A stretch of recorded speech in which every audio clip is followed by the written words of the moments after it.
नमस्कार, मैं चौखान। दिन भर की खबरों में सबसे पहले डालते हैं नजर आज के मुख्य समाचारों पर। ग्रामीणों का आरोप, साजिश के तहत की जा रही अतिक्रमण चिन्हित करने की कार्रवाई। संघर्ष समिति के शिष्टमंडल ने एसपी से की मुलाकात। प्रतिबंधित सिंगल यूज प्लास्टिक के विकल्प अपनाने के संबंध में चर्चा।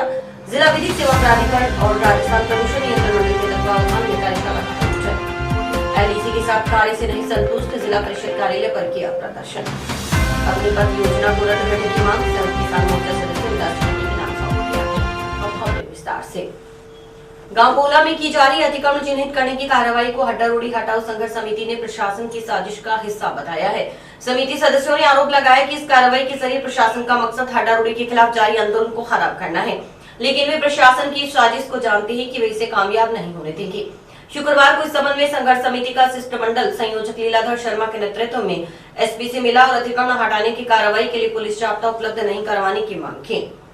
इस मौके पर हड्डा रोड़ी हटाओ संघर्ष समिति के संयोजक लीलाधर शर्मा ने कहा कि गांव कोहला के 500 मीटर के दायरे में बन रही अवैध हड्डा रोड़ी को हटाने के लिए समिति के बैनर तले ग्रामीण 18 दिन से धरने पर बैठे हैं।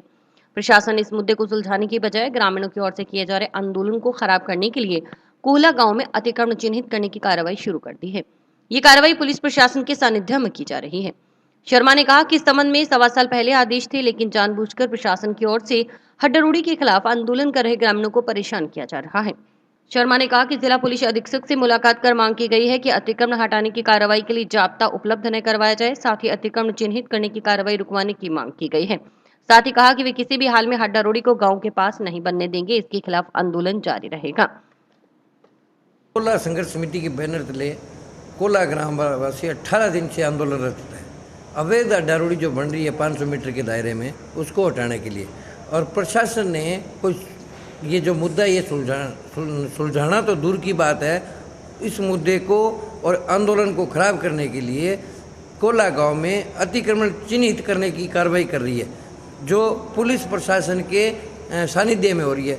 मैं कलेक्टर साहब, एसपी साहब और एसडीएम साहब को कहना चाहता हूं कि अभी टाइम है क्या है इसका चिन्हितीकरण का। ये तो आदेश तो है, ये तो 1.25 साल के पहले के हैं। क्या आपके ऊपर कोर्ट ऑफ कंटेम्प्ट अभी लग रहा है? ये जो प्रशासन की साजिश है इस धरने को खराब करने के लिए, कलेक्टर साहब के बरबली आदेश से ये काम हो रहा है। जो ये धरना खराब हो जाए, इनका अनुशासन बिगड़ जाए। हम कोलावासी प्रशासन की इस साजिश को समझते हैं। हम कोई अनुशासन नहीं तोड़ेंगे और कानून के दायरे में रह के ही कार्रवाई करेंगे। कंटेम्प्ट तो कलेक्टर साहब और इन पे भी आना है, या डरोड़ी की तरफ से भी कंटेम्प्ट लगेगा। निश्चित रहिए, आप पे भी कंटेम्प्ट लगेगा कलेक्टर साहब।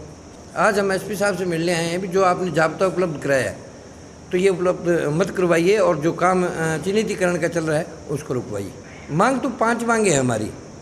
मांगे, प्रमुख मांग हमारी है वो अवैध हड्डा रोड़ी है, उसको हटाना। दूसरी मांग है जो 10 बीघा जमीन अवैधानिक तरीके से रामसर नारायण को दी गई, वो वापस देनी। तीसरी मांग जो गलत झूठे मुकदमे कोला ग्रामवासियों के ऊपर हुए हैं, उनका निस्तारण करना, उनका बंद करना। चौथी मांग जो ये झूठे मुकदमे जिसने किए हैं उसके ऊपर कार्रवाई करें। और 5वां जो ये अवैधानिक हड्डा रोड़ी पे जिस पे किसी अफसर ने कार्रवाई की है उस पर कार्रवाई होनी चाहिए। 1 जुलाई से प्रतिबंधित सिंगल यूज प्लास्टिक के विकल्प अपनाने के संबंध में चर्चा के लिए शुक्रवार को जिला विधिक सेवा प्राधिकरण एवं राजस्थान प्रदूषण नियंत्रण मंडल के तत्वावधान में जिला मुख्यालय पर 1 दिवसीय कार्यशाला का आयोजन किया गया। कार्यशाला में प्रबुद्ध नागरिक, व्यापारिक संगठनों के प्रतिनिधि, उद्योगपति और विद्यार्थी शामिल हुए। इसमें प्रदूषण से पर्यावरण पर पड़ने वाले प्रभाव और पर्यावरण कानूनों के प्रावधानों के बारे में जानकारी दी गई।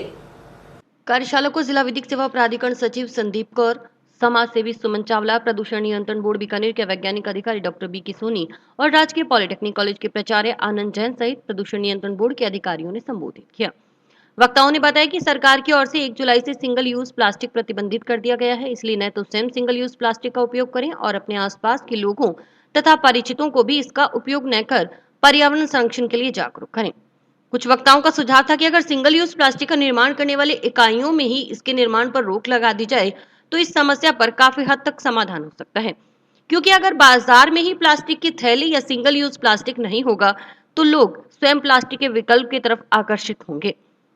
Hanumangarh water entire of foundation के अध्यक्ष जयपाल जैन ने कहा कि अगर हमें किसी चीज से मुक्ति चाहिए तो उसके लिए सबसे पहले दृढ़ संकल्प जरूरी है। सभी बात जानते हैं कि हमारे पास केवल एक धरती है।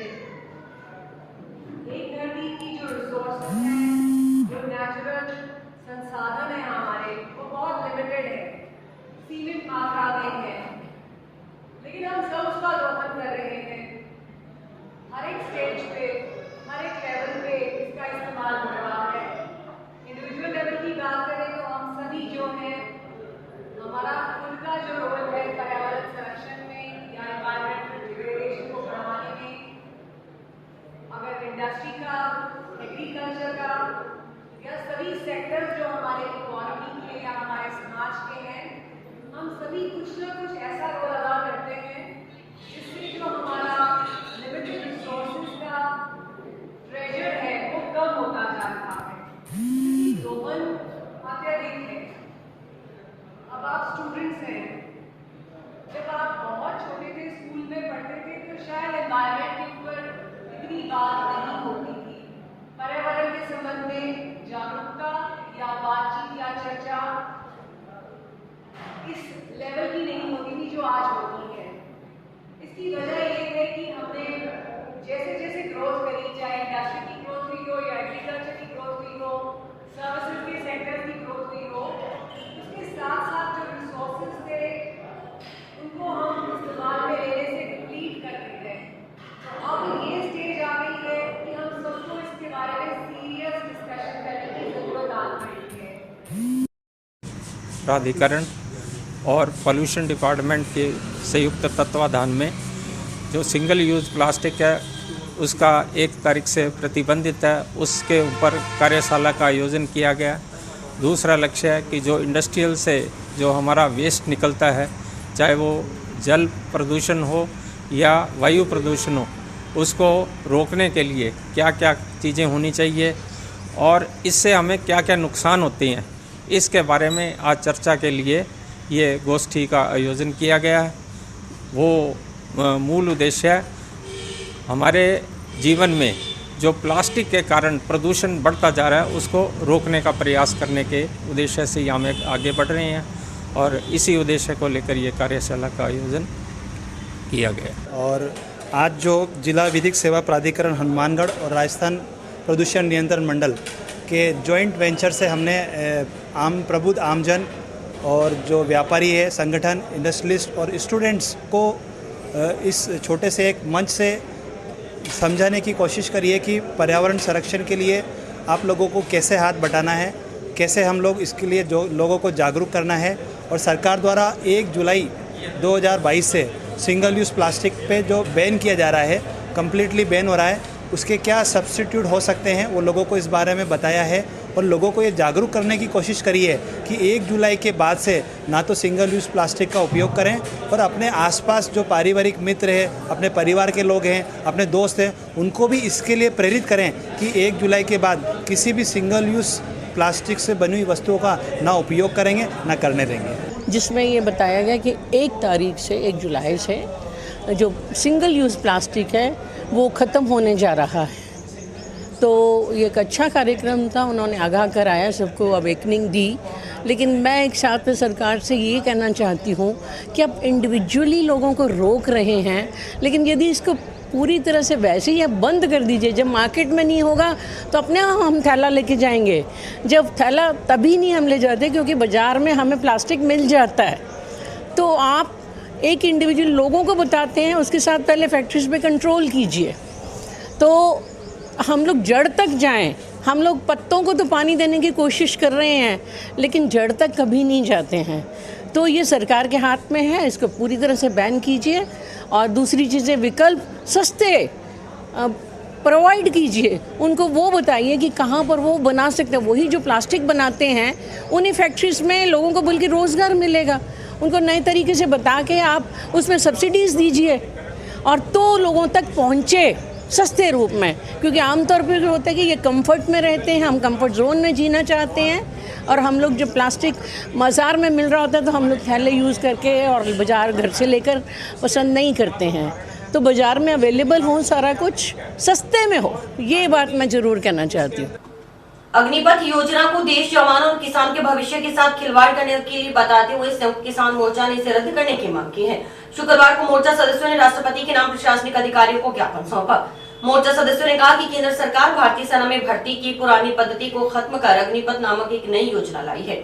इस नई योजना के तहत सेना की भर्ती में कई बड़े और दूरगामी बदलाव एक साथ किए गए हैं। सेना में जवानों की पक्की नौकरी में सीधी भर्ती बंद कर दी गई है।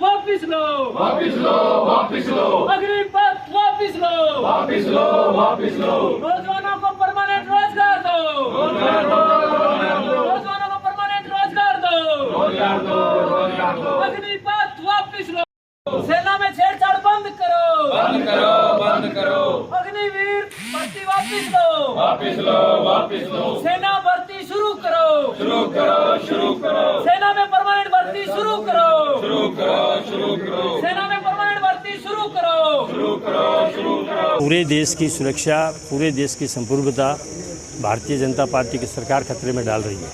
अभी जो ये अग्निपथ योजना शुरू की है, एक तो इसके अंदर क्या है कि 4 साल के अंदर स्थिति ये पहुंच जाएगी कि सेना की जो संख्या है वो करीब आधी रह जाएगी।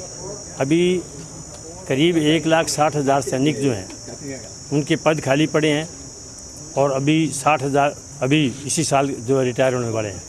ऐसी स्थिति के अंदर उन सब का भर्ती किया जाए, अग्निपथ योजना बंद की जाए। ये देश के लिए, जवानों के लिए, सेना की दक्षता इससे कमज़ोर होगी, सबके लिए खतरे का है और हमारी संप्रभुता खतरे में पड़ेगी। इसलिए इस योजना को पूरी तरह से बंद की जाए और जैसी पहले स्थिति थी उसी तरह से चला जाए। मतलब ये बड़ी अजीब सी स्थिति है कि 4 साल कोई नौकरी करेगा और उसके बाद यानी MP, MLA सारे 5 साल के लिए उनकी पेंशन की योजना है, ये 4 साल रहेंगे, कोई उनकी पेंशन नहीं, कोई उनकी आगे के उनके भविष्य के बारे में नहीं। हालात तो ये हैं कि अभी लाखों सैनिक ऐसे हैं जिन्होंने 15 से 18 साल अपने पूरे कर लिया है अपना कार्यकाल, उसके बाद भी उनके पुनर्वास के लिए सरकार कोई व्यवस्था नहीं कर पाई है। तो इनके लिए क्या होगा?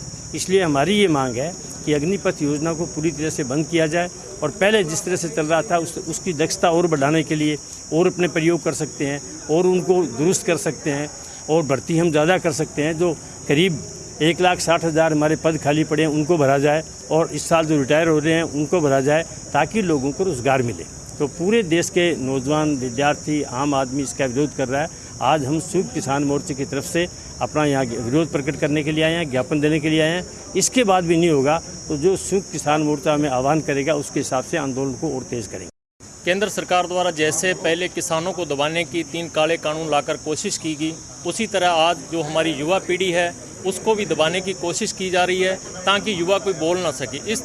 ऐसे तरीके केंद्र सरकार अपना रही है कि युवाओं को दबाया जाए। और जो अग्निवीर योजना 4 साल के लिए युवा को आर्मी की नौकरी दी जाएगी और 4 साल बाद उसका जो भविष्य है वो सिक्योर नहीं होगा, क्योंकि उसको कुछ रुपए देकर घर भेज दिया जाएगा। आज अगर पहले की बात करें, 31-32 साल का एक आर्मी का जो जवान होता है वो जवानी में रिटायर होकर घर आ जाता है, उसको तो सरकार नौकरी नहीं दे पा रही। और जो लोग 4 साल वहाँ नौकरी करेंगे उसके बाद उनका क्या भविष्य होगा? और 4 साल जब वो नौकरी में रहेंगे, वो भी 15-20 हज़ार की नौकरी में, तो उस टाइम उनके दिमाग पर टेंशन रहेगी उनके हमेशा, क्योंकि उनको ये होगा कि आगे 4 साल बाद हम अपना परिवार कैसे चलाएंगे, हमें तो ये घर भेज देंगे। तो ये हालात आज युवाओं के किए जा रहे हैं, युवाओं को दबाने की कोशिश की जा रही है। तो संयुक्त किसान मोर्चा ने आह्वान किया है कि युवाओं के साथ ऐसा नहीं होने देना। उसी आह्वान पर आज हनुमानगढ़ का जो संयुक्त किसान मोर्चा अग्निवीर योजना के विरुद्ध ज्ञापन देने कलेक्टर साहब को राष्ट्रपति के नाम यहाँ पहुँची है। अग्निपथ योजना जो मोदी सरकार ने चलाई है, यानी 4 साल के लिए सेना में भर्ती, MP भी 5 साल के लिए भर्ती होते हैं और जो नेता चुने जाते हैं वो 5 साल के लिए चुने जाते हैं और उनकी पेंशन भी होती है। लेकिन जो हमारे देश का सैनिक बनेगा या उसे बनाने की जो तैयारी चल रही है उसके लिए कोई पेंशन की व्यवस्था नहीं है। और जो पुराने सेना में रिटायर्ड फौजी थे उनके लिए पुरानी पेंशन स्कीम अभी बहाल नहीं की है। वो फौजी भी धरने पर बैठने के लिए उतारू होते हैं। इसलिए हमारा ये संयुक्त किसान मोर्चे का ये कहना है कि आने वाले समय में सेना में परमानेंट भर्ती शुरू की जाए। ये 4 साल के लिए, ये 2 साल के लिए, 1.5 साल के लिए ऐसी स्कीमें चलाना बंद करे, नौजवानों के भविष्य के साथ खिलवाड़ न करे और उन्हें परमानेंट रोजगार दे, ताकि वो एक सही भावना से उनका परिवार सुरक्षित होगा तो वो देश के लिए बलिदान देने के लिए भी तैयार रहेंगे। लेकिन ऐसी 4 साल की भर्ती के लिए वो देश के लिए बलिदान नहीं करेंगे। इसलिए उसमें उनमें ये जो देश की जो ये संप्रभुता के साथ जो खिलवाड़ हो रहा है, ये खिलवाड़ नहीं होना चाहिए। उसमें देशभक्ति की भावना तब भी आएगी जब वो दिल से वहाँ फौज के अंदर काम करेगा कि मेरी यहाँ सर्विस है और मैं इस सर्विस को अपने प्राणों की आहुति देकर भी इस सर्विस को पूरा करूँगा। तब उसमें जज्बा आएगा, उसके परिवार सुरक्षित होगा, उसे ये पता होगा कि मेरे परिवार की सुरक्षा पीछे मेरे देश के लोग करेंगे। ये बात होनी चाहिए, सेना में ये जज्बा होगा। और 4 साल के लिए जब होगा तो उसके दिमाग में ये सीधी बात आएगी कि 4 साल के लिए टाइम पास करने के लिए आए, वो ये सोचेगा जो युवा होगा। इसलिए अगर देश की संप्रभुता को, राष्ट्रीयता को, जो भी हमारे देश की सुरक्षा के लिए मापदंड हैं, अगर उनको बनाए रखना है तो सेना में परमानेंट भर्ती होना जरूरी है। ये अग्निपथ जैसी योजना वापस ले। ग्राम पंचायत की एलडीसी को हटाने की मांग को लेकर गांव मक्कासर के ग्रामीणों ने शुक्रवार को सरपंच व वार्ड मंचों के नेतृत्व में माकपा के बैनर तले जिला परिषद कार्यालय पर प्रदर्शन किया। जनप्रतिनिधियों व ग्रामीणों ने एलडीसी पर सही तरीके से कार्य नहीं करने का आरोप लगाते हुए उसे तुरंत प्रभाव से हटाने की मांग की है। घेराव प्रदर्शन के दौरान जनप्रतिनिधियों की जिला प्रमुख कविता मेघवाल के साथ वार्ता भी हुई। वार्ता में प्रमुख ने स्टैंडिंग कमेटी की बैठक में प्रकरण रखने का आश्वासन दिया। घेराव प्रदर्शन कर रहे ग्रामीणों की अगुवाई करे सरपंच बलदेव सिंह ने कहा कि पूर्व में मनरेगा एलडीसी छिंद्रपाल कौर का स्थानांतरण अनियंत्र कर दिया गया था, लेकिन राजनीतिक दबाव के कारण एलडीसी का स्थानांतरण आदेश निरस्त कर दिया गया। गांव के मनरेगा मजदूर, वार्ड पंच व ग्रामीण एलडीसी के कार्य से संतुष्ट नहीं है। एलडीसी की ओर से सही तरीके से कार्य नहीं किया जा रहा, इसलिए वे एलडीसी के तबादले की मांग कर रहे हैं। वार्ता में अधिकारियों की ओर से 1 माह में इसकी जांच करवा आवश्यक कार्रवाई करने की बात कही गई, लेकिन उनकी मांग है कि एलडीसी का तुरंत प्रभाव से स्थानांतरण किया जाए। पंचायत में बैठ रही है सरपंच को पंचायत सेक्रेटरी में काम हुआ है, अगले साल में काम हुआ है। एलडीसी को तो रोज ही फोन देते जाना अभी मिलेगा कोई जॉब कार्ड पीएमवाई में देखो जॉब कार्ड डालना नहीं माता जी को अलमानी को नहीं हटानी है तो कर घर में वापस हटाना पड़ेगा। नहीं उसको तो रखना ही है मैडम। एक ही बात है सीधी सी, पूरे मक्कासर के सारे बैठे हैं, खुद ही लोग बैठे हैं, सरपंच साहब बैठे हैं, तो पंचायतों से उसके अकॉर्डिंग चलेगी। ये बता दीजिए आप मुझे। तो उसके बाद में ऐसा कौन सा प्रेशराइज कर दिया किसी ने उसको क्या रहा होगा?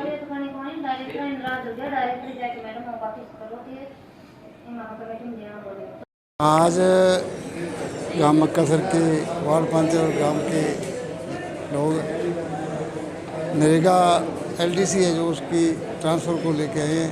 पहले उसकी बदली कर दी गई थी, अब राजनीति के दबाव के कारण बदली उसकी कैंसिल कर दी। उसी सवाल को लेके आए क्योंकि वो उसके काम से नरेगा मजदूर और गांव के नागरिक और वार्ड पंच संतुष्ट नहीं है, इसीलिए काम सही तरीके से नहीं हो रहा। काम का वो काम सही तरीके से नहीं कर रही, इसीलिए नरेगा के 6 नंबर फार्म भरना नरेगा का, उसमें भी दूसरा पीएमवाई है, उसमें थोड़े जो जॉब कार्ड साथ लगते हैं मजदूरी के, उनके आज तक हाजिरी नहीं की। ऐसे है कि जीरो ही दिखा रखे, उनकी हाजिरी नहीं चढ़ाई। इसी बात को लेके सही तरीके से काम नहीं हो रहा, इसी बात को लेकर वार्ता में भी वो ये कह रहे हैं कि हम महीना एक टाइम मांग रहे हैं और महीने का नहीं है। हमारा यही कहना है कि तुरंत प्रभाव से उसका ट्रांसफर किया जाए। जिला परिषद के अतिरिक्त मुख्य कार्यकारी अधिकारी सुनील कुमार के अनुसार ग्राम पंचायत मक्कासर एलडीसी का पूर्व में स्टैंडिंग कमेटी ने तबादला कर दिया था। बाद में स्टैंडिंग कमेटी ने उस तबादले को निरस्त कर दिया। अब ग्रामीणों की ओर से मांग की गई है कि एलडीसी को ग्राम पंचायत से हटाया जाए। जिला प्रमुख की ओर से निर्देश दिए गए हैं कि स्टैंडिंग कमेटी की आगामी बैठक में यह प्रकरण रखा जाएगा। मक्कासर में कोई एलडीसी है, उसका पहले स्टैंडिंग कमेटी में तबादला कर दिया गया था और बाद में स्टैंडिंग कमेटी ने उस तबादले को निरस्त कर दिया। तो ये दोबारा प्रस्तुत हुए हैं कि उसको वहाँ से हटा दिया जाए।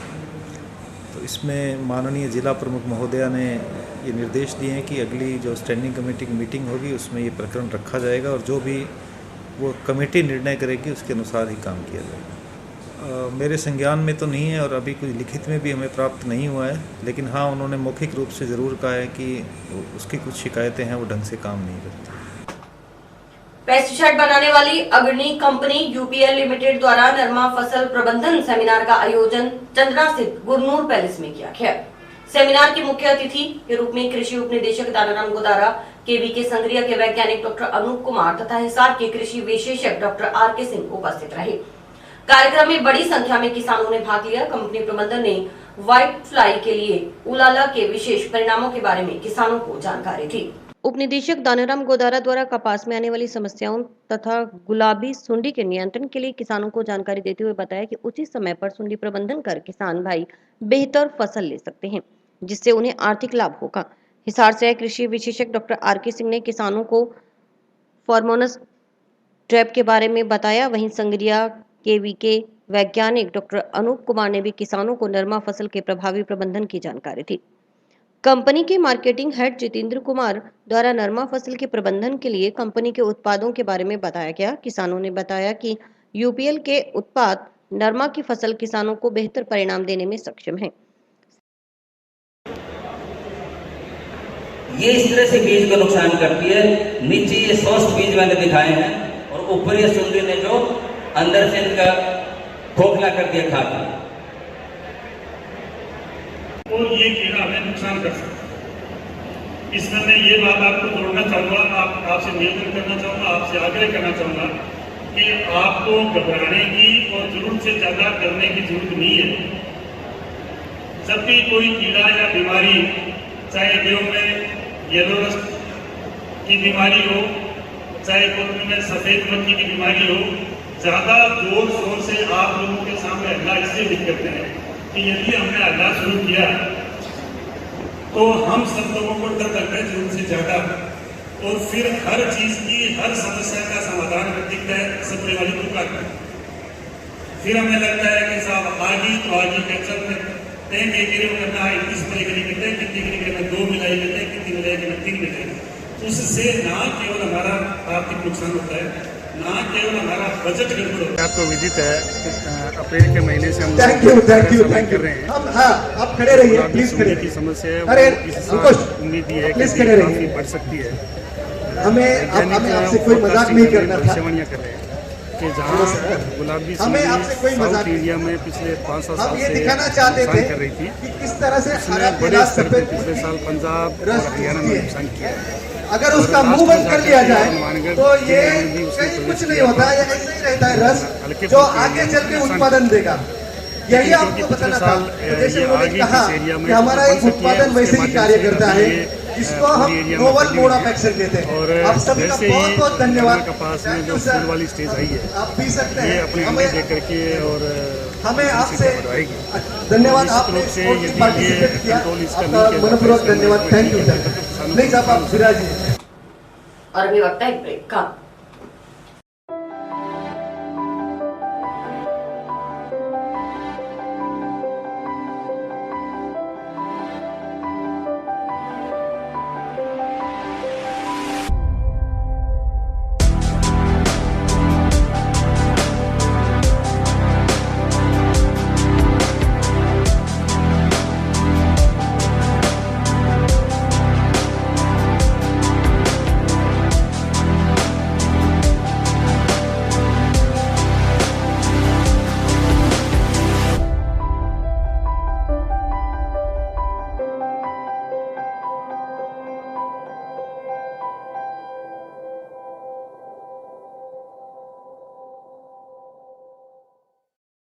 बाल कल्याण समिति की ओर से भिक्षावृत्ति के खिलाफ कार्य करते हुए श्रीगंगानगर रेलवे फाटक के नजदीक भिक्षावृत्ति करने वाले बालकों के परिवारों के साथ समझाइश की गई। बताया गया कि कई बार देखने को आया है कि यहाँ कुछ बालक भिक्षावृत्ति करते हैं जो पास ही रहने वाले घुमंतु परिवारों के हैं। ऐसे भी इन परिवारों के लोगों से समझाइश की गई है। बच्चों को शिक्षा से जोड़ने और भिक्षावृत्ति न करवाए जाने के अलावा इस समस्या से भी समझाया गया है। इसके अलावा समस्या ये भी बनी हुई है कि इन बच्चों द्वारा ट्रैफिक का ध्यान नहीं रखा जाता, इससे हादसे की आशंका बनी रहती है।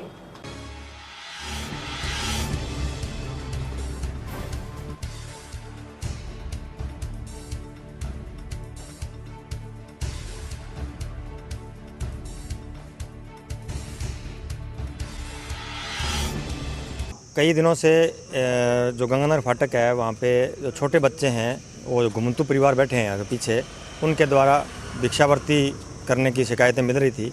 एक बार पहले भी बाल कल्याण समिति के द्वारा समझाया गया था इनको, और ये बच्चे जो गाड़ियाँ रुकती है तब आके एकदम गाड़ियों के पास आ जाते हैं और भिक्षावृत्ति भीख मांगते हैं, और जब गाड़ी चलती है पता नहीं चलता ड्राइवर को। तो हम आज इनके परिजनों को समझाने आए हैं कि आप बच्चों से भिक्षावृत्ति न करवाएं। और आज हमारे राज्य सरकार द्वारा बाल संरक्षण संकल्प यात्रा का जो अन्य 7 जिलों में शुभारंभ भी किया गया है। हमारे जो मुख्यमंत्री हैं, यशस्वी मुख्यमंत्री माननीय अशोक जी गहलोत, वो बालकों के हितों के प्रति बड़े संवेदनशील है, और हमने इनको ये भी समझाया कि पड़ोस में सरकारी स्कूल है, आप बच्चों को वहाँ पे सरकारी स्कूल में दाखिला करवाएं, और जो कोई किताबें वगैरह अन्य कोई चीज़ की ज़रूरत है तो हम उपलब्ध करवाएंगे इनको। तो ये कि ये सामाजिक बुराई भी है, तो इसमें हर समाज का हर व्यक्ति अगर आगे आएगा तभी ये कुरीतियाँ मिट सकेंगी। और इसी के साथ समाचार समाप्त हुए। रोजाना देखते रहिए समाचार। नमस्कार।